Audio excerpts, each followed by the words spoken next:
السلام علیکم بھائی، رات کو تھوڑی سی بارش ہوئی ہے کراچی میں، ابھی تپش ہو رہی ہے کافی، بادل آ رہے ہیں جا رہے ہیں، دھوپ آ رہی ہے جا رہی ہے، لیکن مکمل طور پر نہ بادل ہے نہ دھوپ ہے۔ اچھا، کل میں نے ایک ویڈیو شیئر کی تھی جو کہ غیر قانونی طور پر پاکستان سے باہر جانے کی کوشش کرتے ہیں، تو کچھ میں نے اس میں لیگل طریقہ ہی بتایا تھا، اور غیر قانونی طریقے کا جب میں نے ڈیٹیل دیکھی کہ کس طرح جاتے ہیں کیا ہوتے ہیں، تو میرے تو ہوش اڑ گئے، اور میں نے سوچا کہ ایک ویڈیو اور بنائی جائے جس میں اس طریقہ کار کو بتایا جائے کہ یہ جو غیر قانونی طریقے سے لوگ جاتے ہیں، اور جو کشتی ڈوبی ہے، چاہے کشتی ہے 2-4 دن پہلے پہلی دفعہ نہیں ڈوبی، 2015 میں بھی ڈوبی تھی ایک دفعہ، پھر 2018 میں بھی یہ واقعہ ہوا ہے، اور اب 2023 میں بھی یہ واقعہ ہوا ہے۔ اچھا، یہ جو غیر قانونی طریقہ ہے، اس کا طریقہ کار کیا ہے، یہ میں آپ سے شیئر کرتا ہوں، آئیے۔ جی ویورز، اچھا، ویڈیو شروع کرنے سے پہلے میں اپنے دونوں بھائیوں کا بہت شکریہ ادا کرنا چاہتا ہوں، واجد بھائی اور شاہد بھائی کا، کہ جو ہمیں لیگل طریقے سے ملک سے باہر لے کر گئے، اور جانا کوئی گناہ یا غلط نہیں ہے، بہت اچھی بات ہے، اپنی فیملی کو سہارا دینے کے لیے، اپنی فیملی کو سپورٹ کرنے کے لیے انسان کوشش کرتا ہے حتالامکان، لیکن غیر قانونی طریقے سے جانا یا غلط طریقہ کار یا غلط راستہ اختیار کرنا وہ صحیح نہیں ہے۔ تو چلیں ویڈیو کی طرف پڑھتے ہیں اپنی، اور آپ کو بتاتے ہیں کہ اس غلط طریقہ کا راستہ کیا ہے اور اس کو کیا کہا جاتا ہے۔ جی ویورز، تو غلط طریقہ کار کو ڈنکی کہا جاتا ہے، DUNKI، ڈنکی۔ یہ شروع ہوتا ہے کراچی سے لے کے بلوچستان، کوئٹہ کے بعد ایران، ایران کے بعد تہران، اور تہران کے بعد ترکی ہوتے ہوئے بلغاریہ سے پھر یورپ، لیکن یہ روٹ بدلتے رہتے ہیں۔ میں آپ کو کچھ نقشے شیئر کرتا ہوں، میپ، کیونکہ جب کسی بھی بارڈر پہ سختی ہو جاتی ہے، فینس لگ جاتے ہیں، یا آرمی کا نقل و حرکت بڑھ جاتی ہے، تو پھر راستہ تبدیل کر لیتے ہیں۔ اچھا، جو ایجنٹ ہوتے ہیں جو کہ ڈنکی کرواتے ہیں، ان کو ڈنکر کہا جاتا ہے۔ ابھی جو کشتی ڈوبی ہے، وہ کشتی کے اندر 750 افراد سوار تھے، یونان سے پہلے تقریباً 80 کلومیٹر پہلے کشتی ڈوبی ہے، اور خدشہ ظاہر کیا جا رہا ہے کہ تقریباً 500 پیپلز اس میں ہیں، انتقال کر گئے ہیں، ڈوب گئے ہیں، جس میں زیادہ تر کا تعلق جو ہے وہ پاکستان سے ہے۔ جانے والوں میں تقریباً لوگوں نے 20 سے 30 لاکھ روپے کے درمیان جو ہے وہ ایجنٹس کو دیے ہیں جانے کے لیے، یورپ جانے کے لیے۔ اور ایک اور بہت افسوسناک خبر میرے سامنے آئی کہ اس کشتی میں ایک ہی خاندان کے 12 افراد موجود تھے، ایک ہی خاندان کے 12 افراد موجود تھے، وہ بھی ڈوب گئے ہیں۔ تو 2015، 2018 اور اب 2023، تو خدا را اس بات کو سمجھیں کہ یہ اتنا آسان نہیں ہے اس طرح جانا۔ اس سے زیادہ آسان یہ ہے کہ اپنے ڈاکومنٹس آپ تیار کریں، لیگل طریقے سے جائیں۔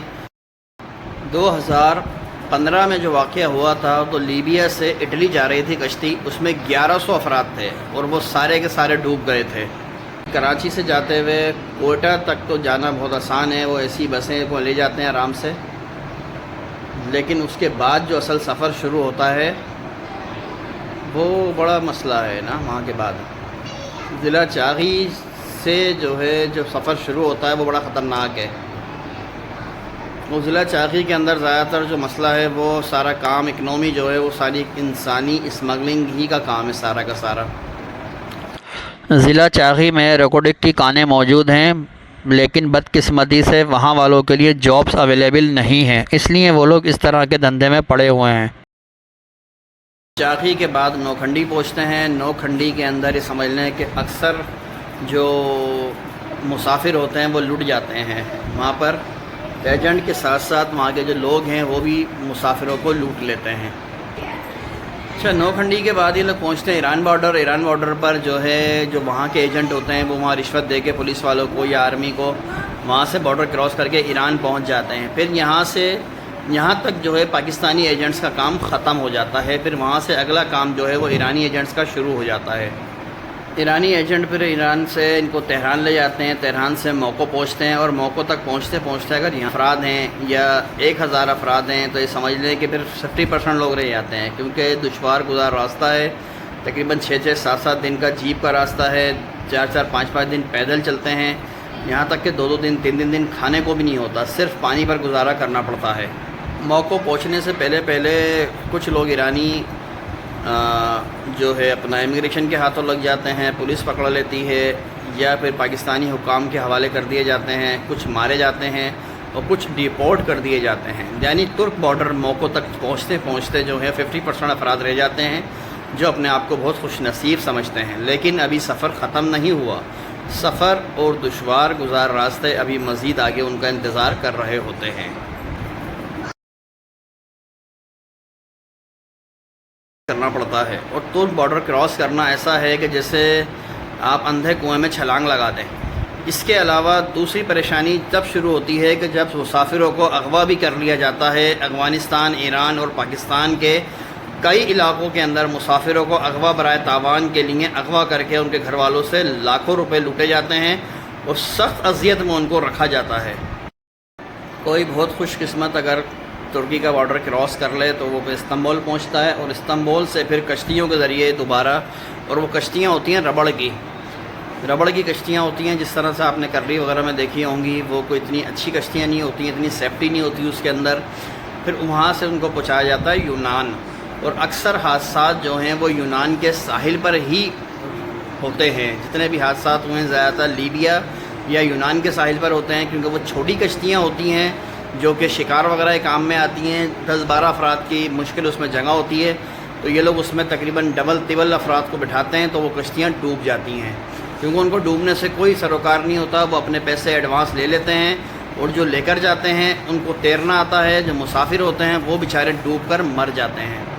ایک اندازے کے مطابق پاکستان سے جانے والے ہر سالانہ ایوریج تقریباً 30 سے 40 ہزار افراد ہیں جو کہ ڈنکی لگاتے ہیں، اور تقریباً ڈیلی مختلف ملکوں کے لوگ جو ڈنکی لگاتے ہیں 3-3.5 ہزار افراد ہیں، اور کہا جاتا ہے کہ ہر 10 افراد 15 افراد میں سے ایک فرد یورپ پہنچنے میں شاید کامیاب ہو جاتا ہے، اور اسی کو دیکھتے ہوئے اور لوگ بھی ہمت کرتے ہیں اور جاتے ہیں۔ لیکن یہ انتہائی پرخطر، خطرناک، جان لیوا سفر ہے، جو کہ نہ صرف جان پہ بھاری ہوتا ہے، پیچھے معاملات جو لوگ بیچ کے جاتے ہیں اپنے گھر بار زیور، تو وہ مال پہ بھی بھاری پڑتا ہے۔